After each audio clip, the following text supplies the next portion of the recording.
Okay, today we're going to start by Gufa, Daf Chaf Aleph, 21a. Gufa is a statement, it's re-examining a statement that we mentioned in passing from Amirayim, right, as opposed to Amar Mar. Here we thank Hashem, we're able to learn Torah every day. In the schus of our learning, we should have the Beis Hamikdash. So it starts like this, Gufa. We mentioned before that Amar Zeiri, Amar Rab Chanina. Zeiri says the name of Rab Chanina. Rab Chanina is a student of Rebbe. It's a first generation Amayra in Eretz Yisrael. He says, Dam shebishla yena ivralav. If the blood gets cooked, then there's no prohibition of eating it because it's not considered blood anymore. Yeah. Why do we have to salt the meat? Just throw it in the pot and it's should be fine. Okay. Guess midiraisa. Midiraisa, it's fine. Maybe midirabanan is still a problem.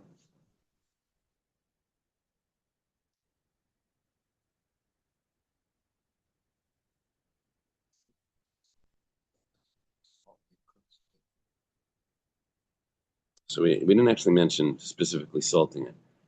Why did we bring this up? Because we're talking about if you have to salt it. That's why we brought it up yesterday. And we said that salting is like cooking. Today we didn't. I mean, our topic isn't the salting of it. Today our topic is the blood that's cooked. Yes, that was yesterday's topic. But do you have to salt the blood? Now we re-examine an original statement. It says that if it's cooked, ain't overlove. Yosef Rava v'kamala shmaita. Rava was saying over the statement of Zeiri in the name of Rab Chanina. Abaya asks him, one second. If the blood is congealed and you eat it, or if the fat is dissolved and you drink it, and because it turned into liquid, so then you're still chayev. It sounds like that. How did the blood congeal? Maybe you cooked it. Yeah, right. When you would cook it, it would harden. So maybe that's the pshat, and it seems like you're still chayev. You were telling me that you're potter. Seems like from this price that you're going to be chayev. Which is like kasha. Can't shake for bar, can't shake for b'cham. There's two ways of it congealing. One is congealed through heat, and then it never returns, as the Gemara is going to explain in a minute, and therefore it's not considered blood anymore. One is congealed because it was just left in the sun, and then theoretically it could go back to being liquid again, so it's still considered blood. Ba'ar lo'ihadar.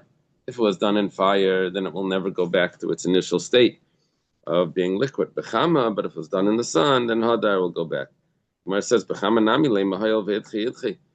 But why don't we say by the sun also? We'll say that once it becomes not eligible to be sprinkled, so then it's not considered blood anymore. Say the same thing, that it doesn't matter that it's going to go back. The fact is, it was for a moment it wasn't eligible. That should be satisfactory to ruin its status. The boy mini Rabbi Mani Rabbi Yechanan. Rabbi Mani asked Rabbi Yechanan, Dam shekar shvach l'mal. What happens if the blood congeals? And if someone eats it? Amalei, he says, Hayel v'nidche yidche. He says, once it can't be sprinkled, so then it's not blood anymore. So it's going to be exempt. The ishtik. So apparently that was a strong question. And who was asking the question? Not Rav Mani from Rabbi Yechanan. Abaya was asking the question. Abaya asked the question, we gave an answer, and then Abaya continues. We said, but why don't we say Bechama also? We should say Hoyel V'idchi in the sun. He proves it from a question of Rav Mani from Rabbi Yechanan. So Amar Lei, Dilma Kan, you have to take out the word Badai. Dilma Kan Bechates Chitzainis. Maybe there's a distinction between what type of sacrifice it is, if it's an outer sacrifice or an inner sacrifice. If it goes on the outer altar, if it goes on the inner altar, the blood. The Gemara is going to explain what it means in a moment, but there is a machlekes here between Rashi and Tosfos. If the Gemara is now restarting its answer, before we said there's a difference between if it was congealed in the heat or if it was congealed in the sun, congealed in fire, concealed in the sun. Rashi is now dropping that answer. It's going to know the difference between the two statements There's a difference between an outer altar sacrifice or an inner altar sacrifice. Taisus doesn't say that. Taisus says we're still following the first answer, and we're saying when we're dealing with the sun, with the blood that was congealed in the sun, over there we're going to make this distinction. So, are we still accepting the previous answer? Machlekes. But whatever the case is, Amar, he says that Kartin Milsad Amar Rav Chisda. You just reminded me something that Rav Chisda said. Amar Rabba. Rabba said the name of Rav Chisda, I guess. On the side. Gimel. Rava Amar Rav Chisda. Interesting. Okay. Rabba and Rav Chisda are friends, but still, nevertheless, it could be said in his name. Shita Mekubetzis switches it to Rava. Rava is a student and a son-in-law of Rav Chisda. Dam shekarash bechatas. It's supposed to say chatas chitzonis. Blood that congealed by an outer altar sacrifice, an outer altar sin offering, bachlo, and then someone ate from it, is chayev. He is obligated. Is guilty for eating blood. Why? Because it says v'lakach v'nasan. It says in the pasuk you should take from the blood. You should place the blood on the corners. Amrachmana. That's what the Torah says. That's what the Eibishter says. By bar lakichon asino. In blood that's congealed, you could take it and you could place it. But on the other hand, if it's from the inner altar, inner altar sacrifice, and then he eats it, and it was talking about when it's congealed. So what's going to be the din with that type of blood is going to be exempt because it says v'tavel v'hiza. It says you have to dip your finger in it and sprinkle it. Amarachmana, the Eibishter says, and this is not eligible. It's not able to dip your finger in and to sprinkle because it became congealed. So when it comes to chatas pnimis, blood congealed, it's not considered blood. When it comes to the chatas chitzonis, if it becomes congealed, it is considered blood. That would be the difference between these two. So again, there's machlekes Rashi Tosfos here. Are we dealing with any blood that congealed, or are we dealing with blood that was congealed in the sun? Will we say we can make this distinction? Yeah.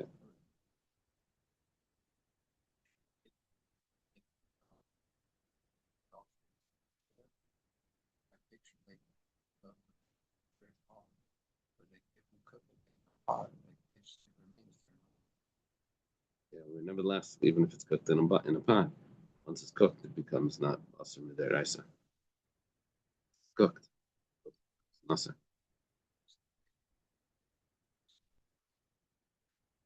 Liver will be roasted, or drains. Rava Didayamar.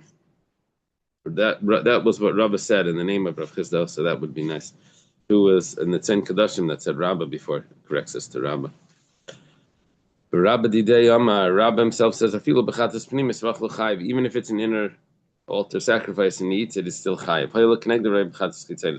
He doesn't want to say that every type of sacrifice has a different type of blood. He says if it's considered blood for this type of sacrifice, for another type of sacrifice, it's still considered blood, even for a sacrifice that wouldn't count it as blood, because since it's eligible for a similar type of sacrifice in another situation, so we're going to consider it blood. Amar of Papa. Papa says, you have to tell me what it says in your notes over there. Hilkach dam chamar shekarash va'achla is chayev. Therefore, if you're going to say that hayil v'kenegdai roya, since something similar to this in another situation would be eligible, so if that's the case, then we can say also the blood of a donkey that was congealed and he eats it is also chayev, because even though a donkey can't be brought as a sacrifice, but nevertheless, I guess we're associating that the basis of this, that why can't you eat blood? Because the blood goes to on the mizbeach, right? It's sprinkled on the mizbeach, so therefore you never eat blood. That's what it seems that we're doing. Even though there's other sources that say the blood is the soul and don't eat the blood, but maybe that's the idea. That's because the blood is the soul, therefore it's brought us in the sacrifice on the altar. So therefore, anything that's eligible for the altar would have the prohibition of blood. It says, but the blood of a donkey is never going on the altar. But Rabba already told me that hayil b'kenegdai, since in another situation this would be considered blood, so therefore over here it's also asur Connect the right bechatas chitzenis. Okay.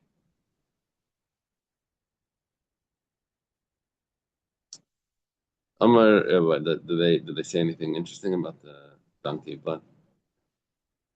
Exactly what we said. Okay. Amar Rav Gidel, Amar Zeiri. Before we had a statement from Zeiri in the name of Rav Chanina. Now we have Rav Gidel, who's actually a student of Rav. Zeiri is a friend of Rav. It's machlekasin between Rav and Zeiri. Rav means big and Zeiri means small. So it's Mr. Big and Mr. Small, Mr. Tall and Mr. Short. Is that something? So Rav Gidel, interesting. He said he's a student of Rav. He says in the name of Zeiri. Could be. Could be. Bein lach bin yavish. He says that blood, whether it's dried or whether it's still moist, is chaytzitz. There's going to be a interpose. It's going to be a chatzitza. Someone goes to the mikveh and he has blood on them, so it's going to be a chatzitza. What do they do if they have a scab? They soak it. They soak it in water till it gets soft, and then that's considered. Here we're saying even if it's wet. Okay, let's see. Meisvei. Meisvei. They have a question. Hadam, Badiyoi, Badvash, Vachelev, Yivation Chaitzin Lachan Ein Chaitzin.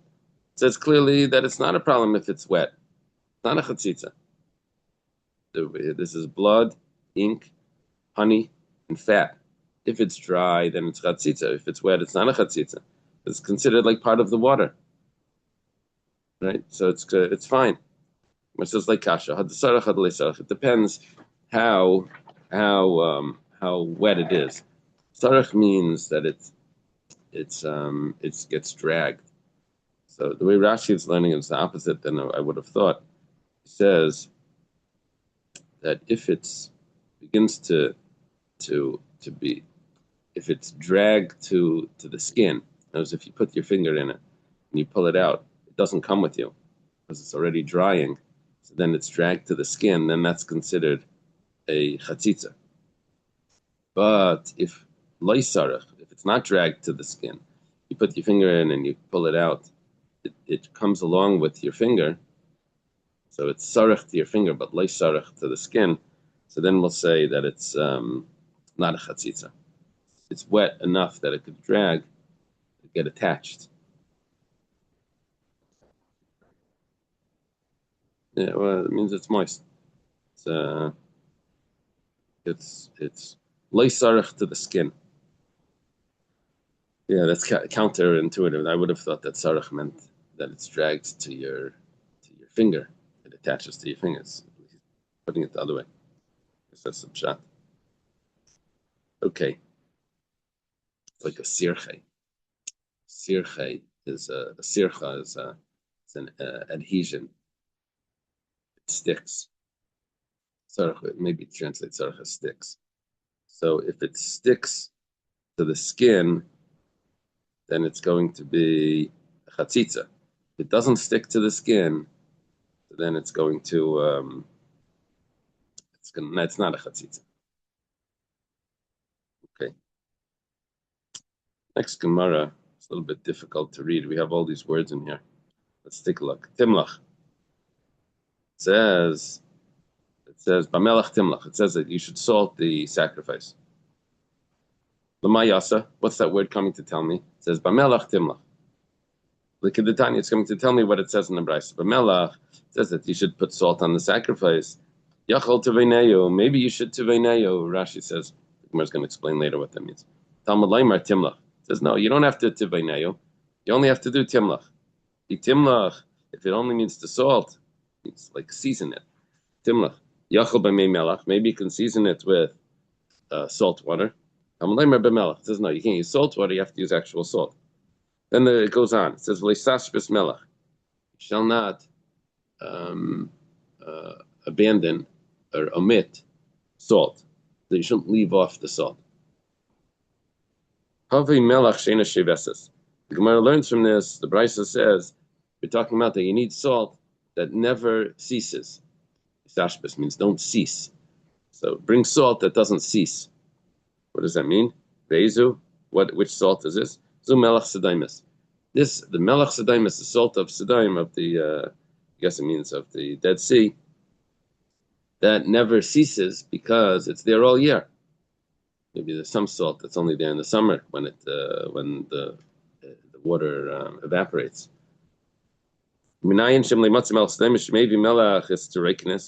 How do you know that if you can't find sea salt, Dead Sea salt, then you should bring real salt, from the salt mines, from the ground?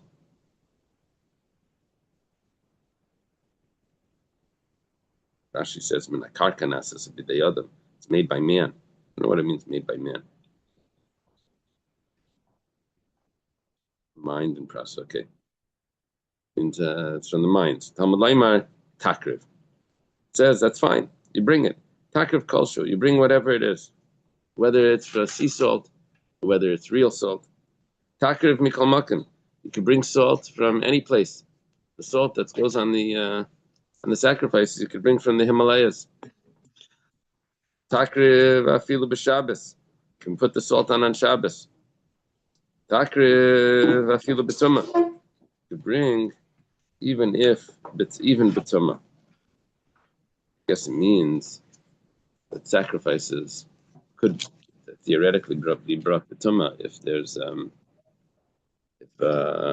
if everyone is tummy, they have like this dispensation for community sacrifices, right? Okay. Now we go back to discuss that word that we mentioned. My tivayneo. What does it mean tivayneo? Okay. Amar Rabba Barula Hachi Kamar Yachol. Oh my gosh, I have to correct everyone. It says it. Yachol Yisavneno. Maybe Yisavneno. You should put on so much salt, like the way that you put straw into the mortar. Make a Yisavneo. Yisavneo means you should act like Tevin, like straw in the Ketevin Betit. Amalei Abaya. Abaya says no. Ihachi Yis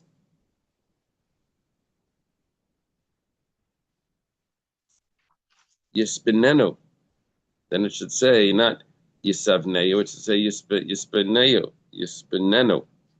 Mibailei. Elamar Abayas, rather Abaya says, what does it mean? Yachal Yasenu Kabinyan. Maybe you should make it like tall, like a structure. You should make rows and rows of salt on top of it.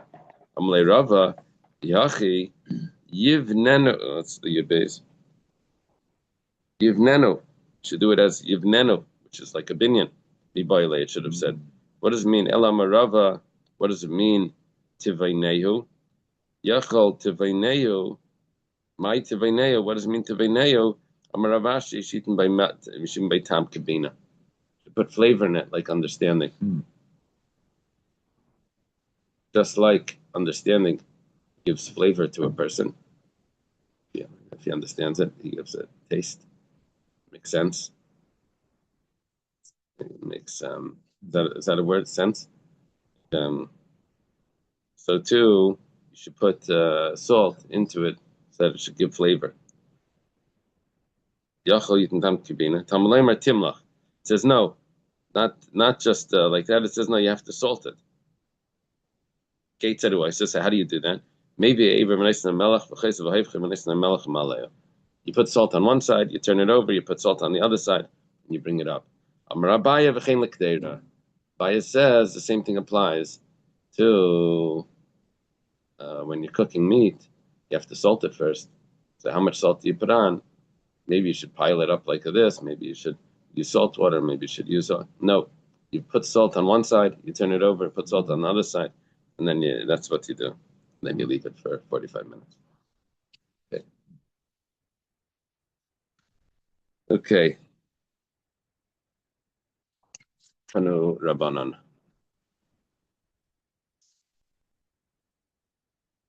Tanu Rabbanan. We're on top of Chaf Aleph on the base. Melech shal gabi aver ma'ilim bay. The salt that gets put onto the limb of the sacrifice is considered consecrated, and it's prohibited to have personal benefit from it. And therefore, the laws of Me'ilah, prohibition of having personal benefit from something that's consecrated, applies to the salt that's on the limb. However, the salt that falls on the altar, maybe after it's already been salted, sometimes salt could fall off, or maybe because it was placed there. Rashi says, "Shneifel." It fell off, even if it was used already.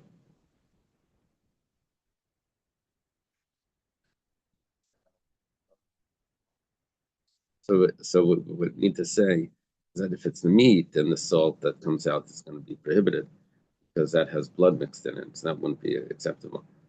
But no, because we're not talking about eating it. We're talking about using it for other things. I don't know. There's other things you can do with salt. You can use it for tanning. So, so we're talking about the salt that's put on the kainitz. It's not meat. Before it's put on the altar. So, but the salt that's on the ramp, or that's on the top of the altar, ain't mailam by, there's no meila. Amar Rav Masna says, Mikra, what's the pasuk that tells us this? It says, V'kravtem lefnei Hashem, you'll bring it in front of Hashem. Actually, the pasuk that tells me that's on the limb, there is meila. That's what we're bringing. V'shlichu hakayinim elei melach, v'elo etzem el Hashem. It says that you'll bring, the kainim will put salt on top of the sacrifice, and they'll bring them as a sacrifice to Hashem. When it says them, it's referring to both the sacrifice and the salt, which means that there would be me'ilah, prohibition of getting personal use because it's consecrated. It says them, you bring them to Hashem, both the sacrifice and the salt. Tanan Hassam, we went over there in a Mishnah. This is a Mishnah in Shkalim.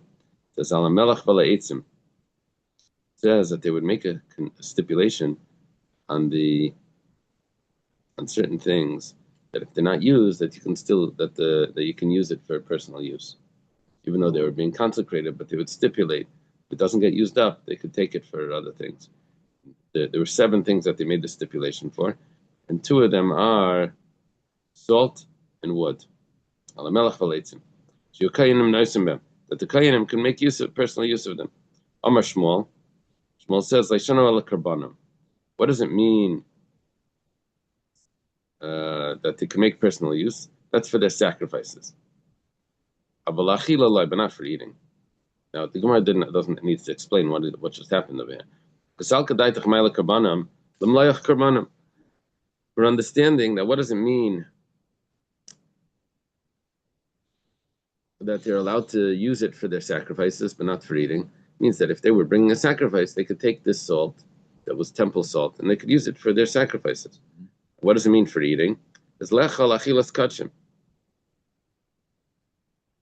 And for eating would be to eat the sacrifice.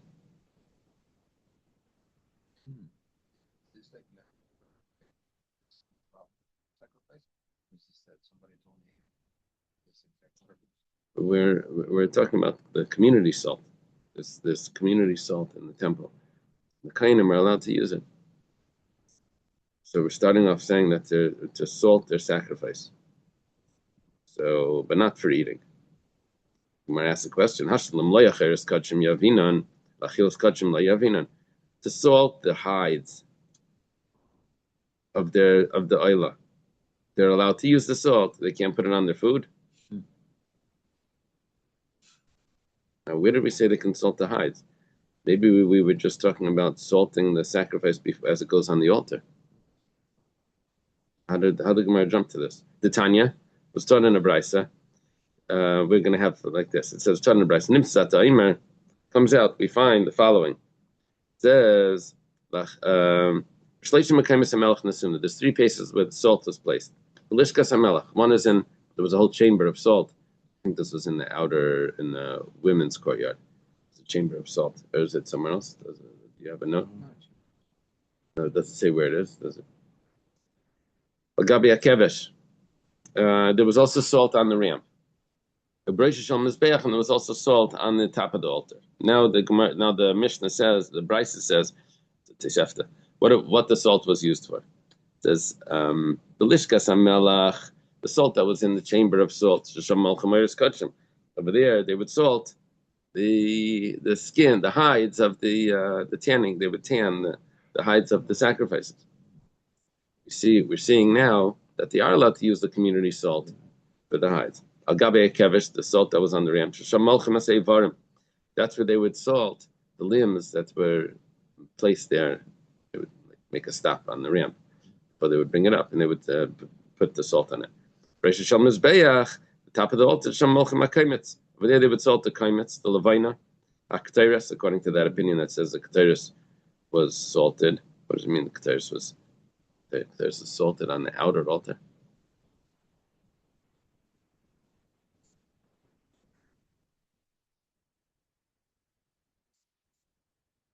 Taisus asks this. Taisus says that it was salted on the top of the mizbeach. It was salted on the ramp, on the top of the mizbeach, because the salt on the ramp had blood in it. They would have to bring it up. This is so interesting. I never knew this. They would have to bring the kataris up the ramp to the top of the altar, put salt on it, take it back down, bring it into the sanctuary for Minchas Kayin. Is there a note on that? Am I getting it totally wrong? Yeah. Okay. Minchas Kayinim. The mincha of the Kayinim was also salted on the top of the altar. Minchas Kayin Mashiach, the Kayin Gadol's offering that he brought every day, in the morning and at night. Minchas Nisachim, the Nisachim, that means the sacrifice that came along with other with other sacrifices, was salted on the top. Oila Sa'if. And the Oila Sa'if as well was salted on the top. So the question is, we said that the salt was allowed to be used, according to Shmuel, lekarbanim. Allowed to be used for karbanim, but not for achila. Elamai lekarbanim. So what does it mean for the karbanim? It means la'achilas karbanim. No, it doesn't mean that they would salt their sacrifice that they were bringing and they would put it on the altar. Salting their sacrifice means that they were salting the part of their sacrifice that they were eating. They are allowed to eat it. So then what does it mean you're not allowed to use it for eating? My la'achila. What did he tell me before? Shmuel says you're only allowed to use that salt, community salt, for sacrifices. You can't use it for eating. We thought it meant for the sacrifice that's going on the altar. He said, no, it means the sacrifice that you're eating. So what does it mean you're not allowed to eat it?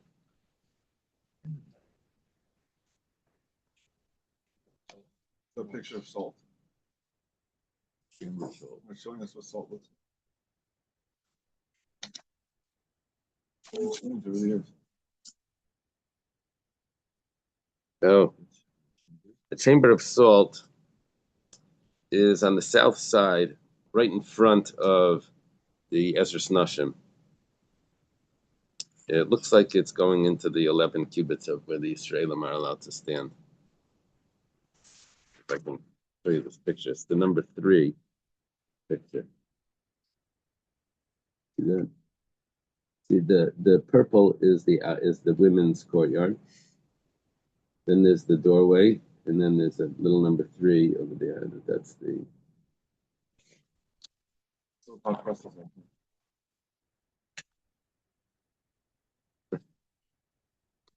Yitzi says they sold hot pretzels outside.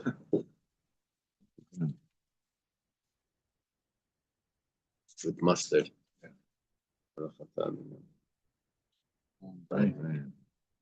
See, there's a pretzel vendor usually right up there. Don't worry about it. Move on. Okay, all right.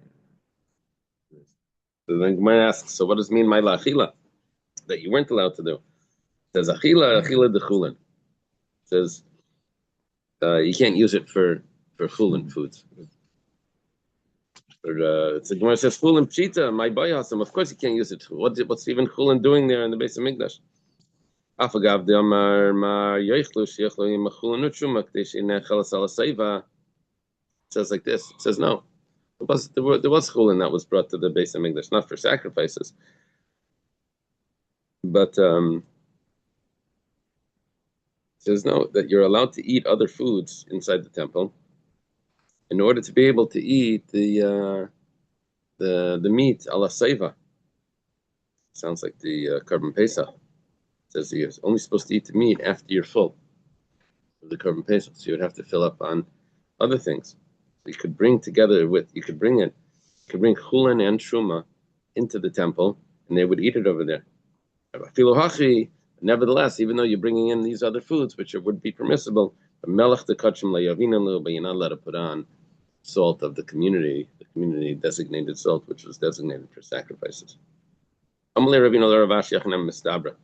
Rina says to Rav Ashi, makes sense. If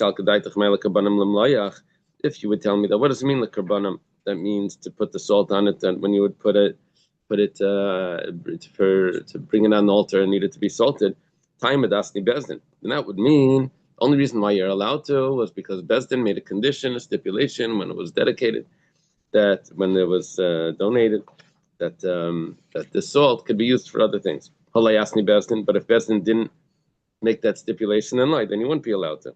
Hashti Yisrael Yavinan. 1 second. When a Yisrael brings a sacrifice, where'd they get the salt from? From the temple. The Kainim La Yavinan. So only the Yisraelim are allowed to use it, and the Kainim can't. If you would think that Likarbanim means for their sacrifices, not for eating, so then why were they allowed to do it? Because there was a stipulation. Why do you need a stipulation? Give it to Yisraelim, it's not a stipulation. That's because it's consecrated. It's going on the altar. The Tanya was started in Brisa.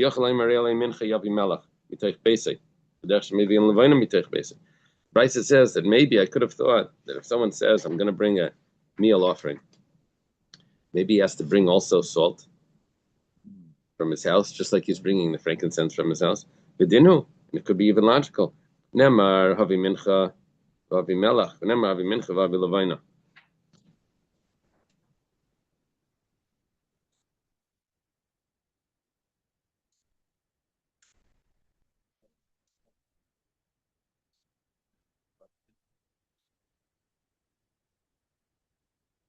We spoke about salting the comments, right?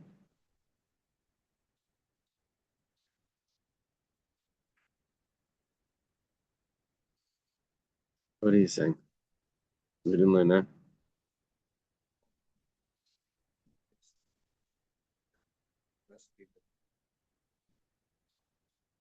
And we learned that he has to salt the kaimetz.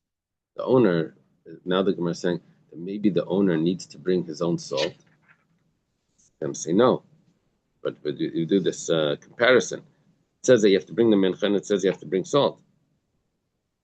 So it says you have to bring the mincha, you have to bring levayna. Ma levayna mitich beis. So just like the salt, just like the frankincense you bring from your house. Af melach mitich beis. Also the salt you should bring from your house.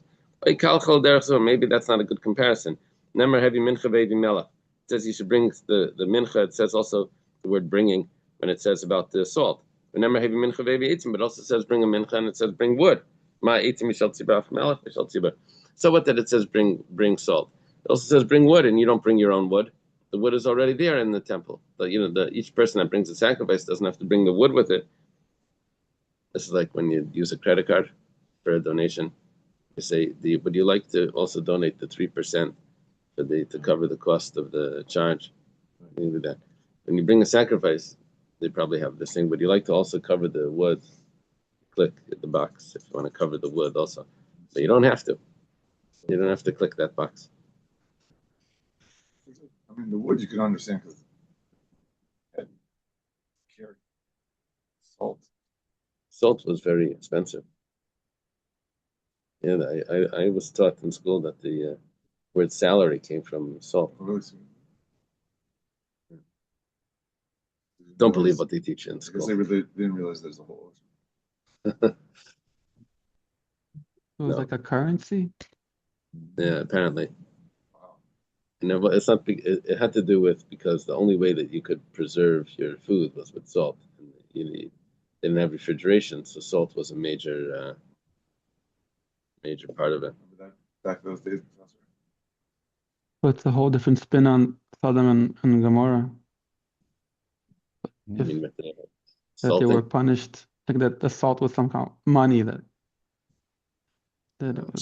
was part of their leading astray. Like I mean, the water, the water, the lower waters wanted to be closer to God because they didn't want to be, they didn't want to turn into money. How about that lady turned into a pillar of salt? turn into Oh, flesh. So. that was money. Like in Rabbi Nachman, right? Like that's like the ultimate impurity, right? Klipa is the money, Uh-huh. and they couldn't resist it, and that was the problem with stone. Wow, it's interesting. But they say that the Anshik Nesagdaila, they took away the desire for Avodah Zarah. They killed the desire of Avodah Zarah. But it says that where it go, it went into money.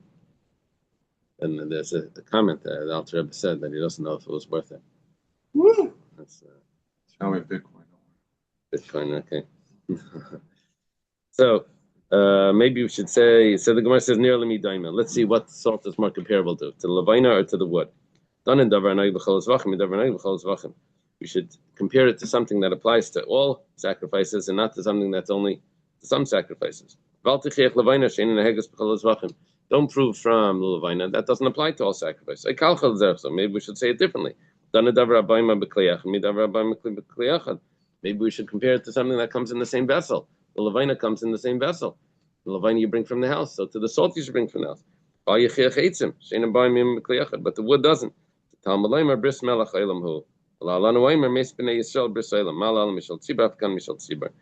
We have a comparison to the wood. It says bris melach olam by the salt. It says Beis Bnei Yisrael bris olam from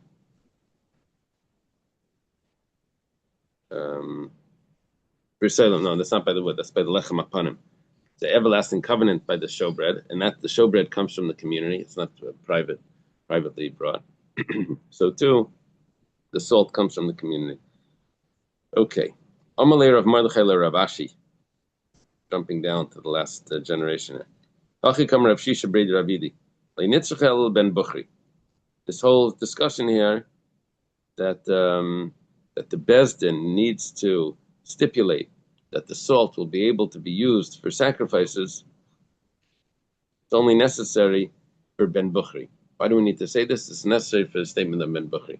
We had a question before that if the Yisraelim are allowed to use the salt for their sacrifices, why do we need a stipulation for Kayanim to be? So we said it follows Ben Bukhri. The Tanana was taught in the Mishnah. Amar Reb Yehuda. Reb Yehuda says, "Hey, Ben Bukhri b'Yavna." Ben Bukhri testified in Yavna. That was one of the places where the Sanhedrin was after they left the temple. It says, "Kol kayin sheshaykel ein achayte." If a kayin will bring the shkalim on Rosh Chodesh Adar, during Chodesh Adar, they would give their machzas a shekel. So then he's not a sinner. Amalei Rav Yechim ben Zakkai told to Ben Bukhri, "Loiki, that's not so. Ela kol kayin she'eina shekel chayte." Any kayin that doesn't bring his shekel is a sinner. Now, the difference is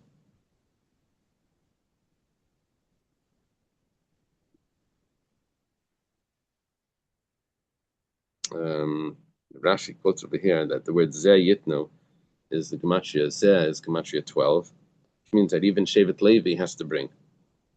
That's the opinion of Rabbi Yechim ben Zakkai. Everyone has to bring the Shkalim. The opinion of Ben Bukhri is that the Kayin does not have to bring. If he does, it's not a problem. He can. He's ain't a chayte if he brings, but he doesn't have to. El Shakayinim Darsha Mikra Zeh La'atzman. But the Kayinim they darshan as follows. It says v'chol minchas kayin kol tia leisaychal. The mincha of a kayin is entirely burnt; it shouldn't be eaten. Hayol v'aimer shtei alechem alechem apanim shalanuhu eich nechalin.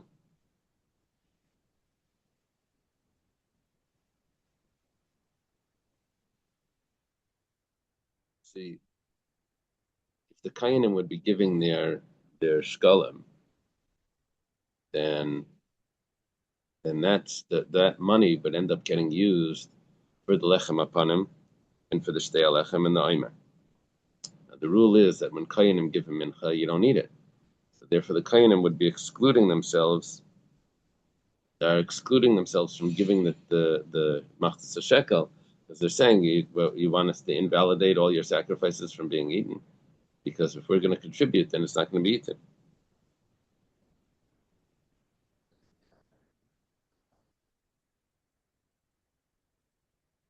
Benefit from the.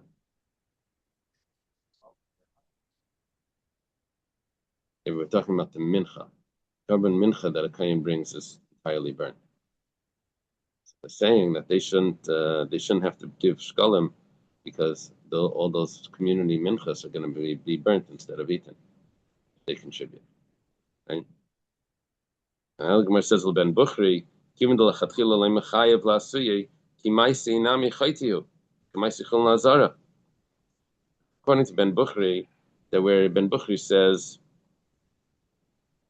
that they don't have to bring, but they are allowed to bring, and if they bring, they're not sinning. Just 1 second. If it doesn't count, then it turns out that it's chol nazara. The Gemara says no. The maisi umasalu l'tzibar. They bring it and they give it over to the community. I could have thought kizachilu Yisrael, kizachilu Rachmana Yisrael, this lulishka. The kayanim less lulishka lizachilu Rachmana. Could have thought that the kayanim.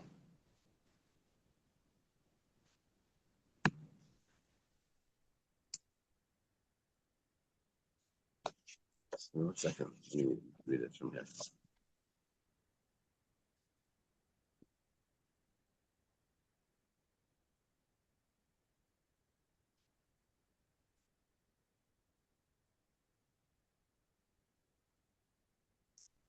What the Gemara is doing now is it's explaining the Rav Shisha's teretz. Rav Shisha said that this is going to be Rav Mordechai says to Rav Ashi that this Rav Shisha explains that what Shmuel said that the Kayanim are allowed to use to salt their sacrifices.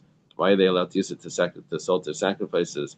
Why did we need a stipulation for that? If a Yisrael is allowed to, then a Kayan should also be allowed to. He said no, because the Kayanim don't actually have access to the salt because they're not contributing the machzis shekel. So Salkadait Chamina could have entered your mind to say that Kizachlu Rachmana, when the Torah says that you can use the salt to salt sacrifices, that's the Yisrael, just Lishka, because the Yisrael has their machzis shekel put into the Lishka, so which from the Lishka, from the chamber of where the coins go, that's where they would buy the salt. Kayanim, less Lishka, but the Kayanim don't have their money, their machzis shekel in the Lishka, so Leizachlu Rachmana.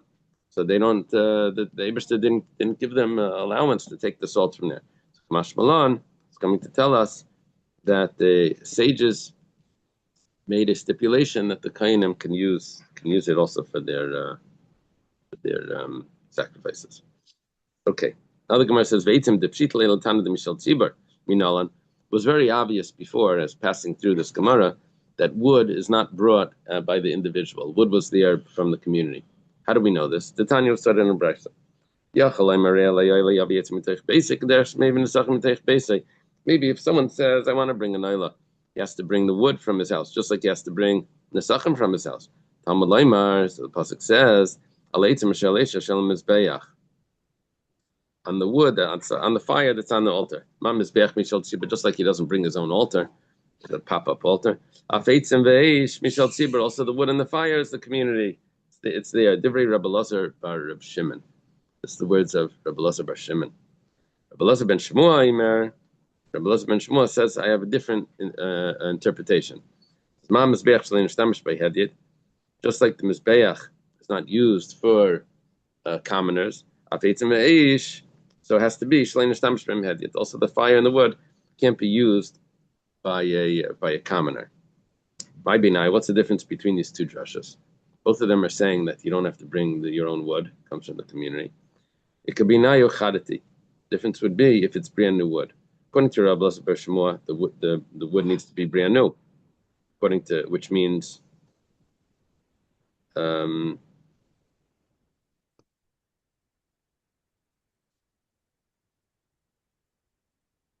According to Reb Lazar Bar Shimon, it doesn't need to be new. 1 second.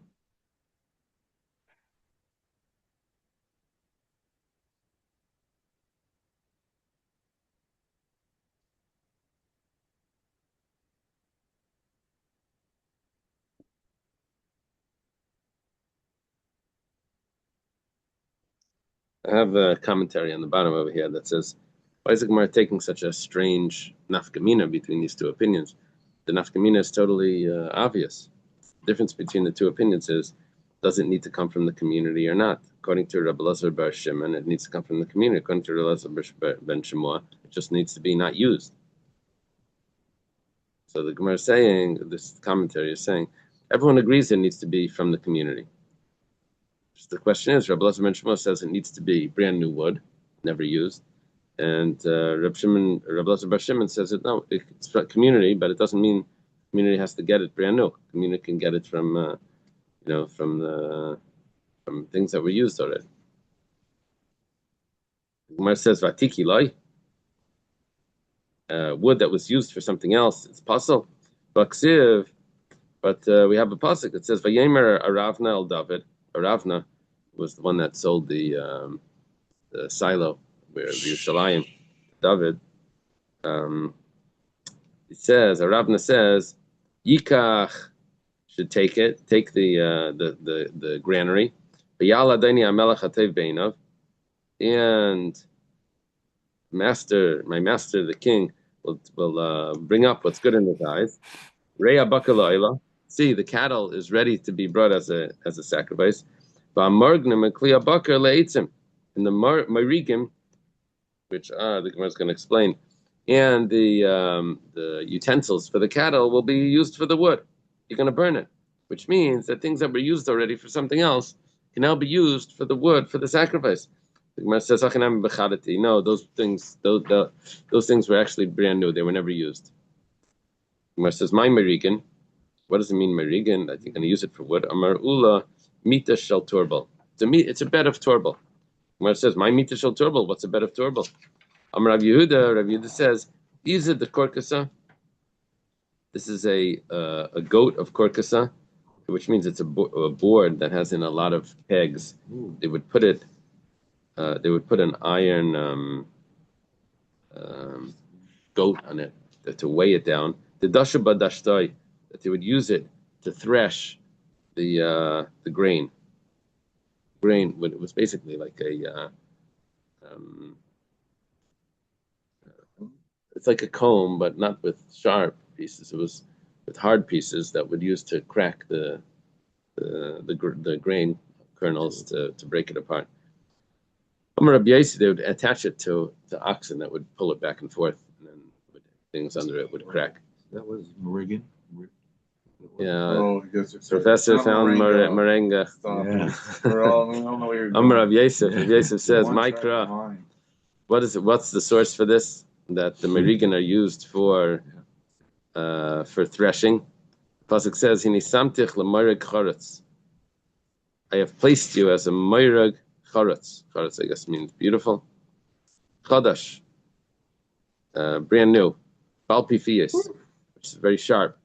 Todash harim, which grinds the mountains, which is referring to the other nations. Whoa. Okay. This is a pasuk in Shaya. Where is this? Yeah, 4:15. Okay, let's leave it over here. Woo! To the Mishnah. Best place to leave it. Yeah. Have you ever gone through the from wheat to like bread process? You ever tried to grow the wheat? Then tried to go. No, I haven't. I never grew the wheat. I've grown wheatgrass, but not the. Have you tried to do like the winnowing and the threshing? I bet you have. You tried that. I did it with peanuts. Oh, really? Did threshing and winnowing. No, it's easy. Take a bag of the peanuts. You jump in it. Then you put on the fan. And you throw it up in the air, and then all the chaff blows away. Are you serious? And it falls back down on the sheet. And you have your. Wow. Do it every week. I would actually like to try that process, the whole process of the. Okay, have a good day, everyone.